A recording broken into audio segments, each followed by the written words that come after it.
Hi, this is Wayne Goldsmith. Welcome to Sports Thoughts. I want to talk today about teenage dropout rates. Look, every time I visit another country, every time I visit another club, and I ask them, what are your biggest problems? What are your biggest challenges? Quite often, no matter what sport it is, they'll say, we lose so many kids in their teens. So many kids between the ages of 13 and 16, 13 and 17, just drop out of our sport. We find it really frustrating. I'll then ask them, what have you done?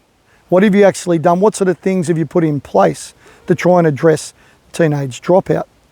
And quite often their answers to me show the exact reason why the kids have dropped out, because it's very common for sporting organisations, national sporting bodies, for clubs to put on events, to put on activities to try and change what they do because it sounds good to them as a committee or as leaders or as senior people in the organisation. Very rarely do they actually go to the kids, to the teenagers and say, what is it that you're looking for? What is it that you need? What is it that we can do that would provide you with an environment where you might consider staying and continuing to train for and play our sport? I recommend strongly, if you're in a club, if you're in a sporting federation, if you're in an organisation where you're dealing with teenagers, to have them as representatives on your organising committees or on your leadership committees or on your boards or whatever it might be, to have an actual authentic and real teenage voice on your leadership board, whatever that looks like, committees, boards, groups, whatever it is that you like to think of. The second thing is the seeds of them leaving the organisation or pulling out of the sport don't begin when they're 14, 15, 16. They begin a lot earlier.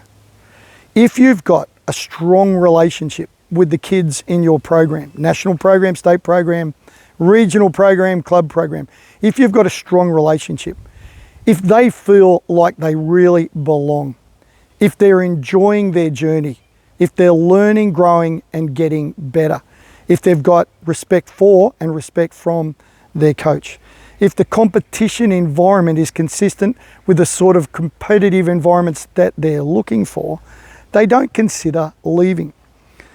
The challenge that I see for so many of us in the industry is we don't recognise there's a problem until it hits us in the face, until we get an email on a Monday morning saying, sorry coach, we've decided not to come back. At that stage, it's generally too late and all we can do is wish them well and leave the door open for them to return. So if you've got a teenage dropout problem in your club, in your organisation, if your coaching program, if you've got a teenage dropout problem, I want you to think about what is it that you can do to create an environment where they fall in love with the sport, where they feel like they belong, where they feel respected, where they feel like they've got a strong relationship with the people who really matter, the coach and their peers. And have you created an environment where they continue to learn and grow and improve and get better over time? If you've got those things in place, I promise you, your teenage dropout problem will diminish. This is Wayne Goldsmith for Sports Thoughts.